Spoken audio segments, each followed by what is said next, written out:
खासदार संजय राऊत बोलतायत, आपण थेट तिकडे जातोय। त्याची बायको करीना, तेव्हा प्रधानमंत्र्यांना चिंता वाटली, अरे तैमूरला का नाही आणलं? तैमूरला मी उचलून घेतलं असतं, त्याची पप्पी घेतली असती। मग तैमूर तुम्हाला चालतो आहे, हे जे हिंदुत्ववादी आहेत त्यांना तैमूर चालतो आहे। इतरही आता लालकृष्ण अडवाणी, त्यांची अवस्था ही शहाजहानसारखीच झालेली आहे ना। ते सुद्धा म्हणजे लालकृष्ण अडवाणी हे या देशातल्या सध्या जे हिंदुत्ववाद तुम्हाला दिसतो आहे, राम मंदिर दिसतो आहे, त्याचे शिल्पकार आहेत। त्यांनी हे सगळं शिल्प उभं केलं हिंदुत्वाचं, पण त्यांना शहाजहानप्रमाणे एकांतवासात ठेवलेलं आहे। हे सुद्धा या हिंदुत्ववाद्यांना चालतंय। कुणी असं उठून सांगतोय का की कुठे आहेत आमचे शहाजहान, म्हणजे कुठे आहेत आमचे लालकृष्ण अडवाणी, काय झालं त्यांचं, त्यांना असं बंदिस्त का ठेवलेलं आहे, कोंडून का ठेवलेलं आहे? हा कोणी एखाद्या या कबर खोदणाऱ्यांनी प्रश्न विचारलाय का? हे ढोंगी दांभिक लोक आहेत। कबर न खोदता संभाजीनगर हे नाव बदलले ते बाळासाहेब ठाकरेंनी, माननीय हिंदुहृदय सम्राटांनी काय केलं की त्यांनी कबर खोदा सांगितलं नाही औरंगजेबाची। त्यांनी एका झटक्यात औरंगजेबाच्या नावानं असलेलं जे शहर होतं, गाव होतं, त्याचं नावच बदलून टाकलं। औरंगजेबाचं नामोनिशाण खतम करून टाकलं। हे संभाजीनगर आहे म्हटलं आजपासून। त्यासाठी एखादा अध्यादेश काढा वगैरे काही नाही। शिवसेना प्रमुखांनी 90 सालात जाहीर करून टाकलं। हे औरंगाबाद नसून हे संभाजीनगर आहे। याला म्हणतात हिंदुहृदय सम्राट, याला म्हणतात हिंदुत्व। याबरोबरच त्यादिवशी आदित्य ठाकरे यांनी आमच्या कार्यक्रमामध्ये सांगितलं की नागपूरच्या दंगलीच्या मागचा जो काही हिंसाचार झाला त्याच्यामध्ये कुठेही देवेंद्र फडणवीस यांचा हात नाही असं आम्हाला वाटतं। आज तुम्ही देखील तेच केलेलं आहे रोखोकमध्ये की नागपूरच्या दंगलीमध्ये देवेंद्र फडणवीस यांचा थेट संबंध असेल किंवा संबंध असं वाटत नाही। तर एक प्रकारे पुन्हा एकदा देवेंद्र फडणवीस यांचं कौतुक आपल्याकडून कौतुक कसं काय म्हणता? आम्ही जेव्हा असं म्हणालो त्या दिवशी, तेव्हा देवेंद्र फडणवीस असं म्हणाले की संजय राऊत यांच्यावरती उपचार केले पाहिजे। तुमच्याच कार्यक्रमात बोलले ना। त्यांना स्वतःविषयीचं चांगलं सत्यही पचवायची ताकद राहिलेलं नाही। आदित्य ठाकरे म्हणतात की हे देवेंद्र फडणवीस यांना अडकवण्याचं षडयंत्र आहे। इम्तियाज जलील म्हणतात ही दंगल जी आहे ही देवेंद्र फडणवीस यांना कोंडीत पकडण्यासाठी झाली, आणि मीही तेच म्हणालो। पण देवेंद्र फडणवीस यांना संताजी धनाजीप्रमाणे स्वप्नातसुद्धा संजय राऊत दिसतात, आणि ते असं म्हणाले की ह्यांच्यावरती उपचार केले पाहिजेत। का उपचार केले पाहिजेत? तुमचं संपूर्ण सरकार मनोरुग्ण आहे असं मी म्हणतो आहे।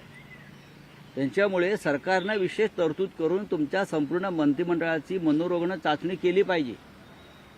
ज्या पद्धतीनं तुमचे मंत्री बोलतायत, धांगडधिंगा घालतायत, भ्रष्टाचार करतायत, स्वतःला जे कोणी जे आहेत ना बाल हिंदुत्ववादी, त्यांचे भाषा बघा काय चाललं आहे विधानसभेत, विधान परिषदेमध्ये।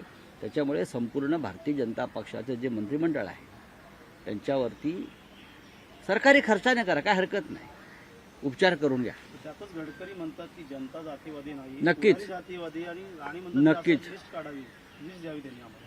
नितीन गडकरी यांनी जे सांगितलेलं आहे त्यात तथ्य आहे। जनतेला धर्मांध आणि जातीवादी बनवण्याचा एक लॅबोरेटरी भारतीय जनता पक्षाने उघडलेली आहे। अजिबात जनता या राज्याची जातीयवादी नाही, पण पुढारी आणि विशेषतः भारतीय जनता पक्षाच्या पुढाऱ्यांनी या महाराष्ट्रात गेल्या काही काळापासून धर्मांधता आणि जातीयवादाचं विष पेरण्याची ही सुरुवात केली। उद्धवनगर मुख्यमंत्री असताना सगळ्यात जास्त गाजलेली केस जी होती सुशांत सिंग राजपूत यांची, तर त्यांचा क्लोजर रिपोर्ट का सीबीआय दाखल केलेला आहे न्यायालयात, आणि त्यात असं म्हटलेलं आहे की सुशांत सिंग राजपूत यांची आत्महत्याच होती, त्यांचा खून नव्हता झाला। आत्महत्या झालेली त्यांची याच्यावर शिक्कामोर्तब सीबीआयने स्वतः केलेलं आहे। तीच केस जी आहे ती दिशा सालियांची देखील कनेक्टेड होती, आणि याचमुळे सुशांत सिंग राजपूत यांच्या आत्महत्येवरही प्रसिद्धी निर्माण झालं होतं की त्यांचा खून झाला की काय। कारण नारायण राणे यांनी देखील म्हटलेलं आहे की त्यांचा खून झाला की नाही चेक करा पुन्हा एकदा, त्यांच्या नोकराला विचारतो त्यांचा खून झाला होता की नाही। काय वाटतं? उद्धव ठाकरेचे देखील दोन फोन त्यांना केले होते नारायण कोणतीच पकडण्याचा प्रयत्न केला गेला होता या केसमुळे, आता त्याच्यामध्ये निष्पन्न आले की ते आत्महत्या होती। बघा या दोन्ही आत्महत्याच आहेत, हे वारंवार सिद्ध झालं आहे, स्पष्ट झालेलं आहे। पण राजकीय बदनामीचा कट आपल्या विरोधकांचा करण्यासाठी, विशेषतः ठाकरे कुटुंबियांचा, या दोन्ही आत्महत्यांना कधी हत्या आहे, कधी अमुक आहे, कधी तमुक आहे, अशा पद्धतीचा रंग देण्यात आला. 5 वर्षानंतर दिशा सालियांच्या वडिलांना काही लोकांनी पुढे केलं आणि याचा तपास पुन्हा करावा यासाठी याचिका त्यांनी कोर्टात नेली. सुशांत सिंग राजपूत प्रकरणात तर अख्खा देश आला, ती पार्लमेंटपर्यंत. राजकारण म्हणजे जसं औरंगजेबाचं राजकारण चाललं आहे तसं मृतांचं राजकारण हे चाललेलं आहे. मृतांनाही सोडत नाहीत भारतीय जनता पक्षाचे लोक.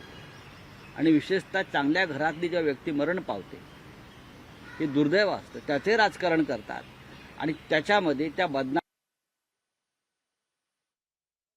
अडवाणींची अवस्था शहाजहान सारखी होती असं राऊतांनी म्हटलेलं आहे. पुन्हा एकदा त्यांनी भारतीय जनता पक्षावर हल्लाबोल केला. देशातील प्रख्यात सैनिक कुटुंबानं मुलाचं नाव तैमूर ठेवलं, यावरून देखील त्यांनी आता निशाणा साधलेला आहे. तैमूरचं पंतप्रधान मोदी कौतुक करतात असं महत्त्वाचं विधान राऊतांनी करत पंतप्रधान मोदी यांच्यावर देखील आता निशाणा साधलेला आहे.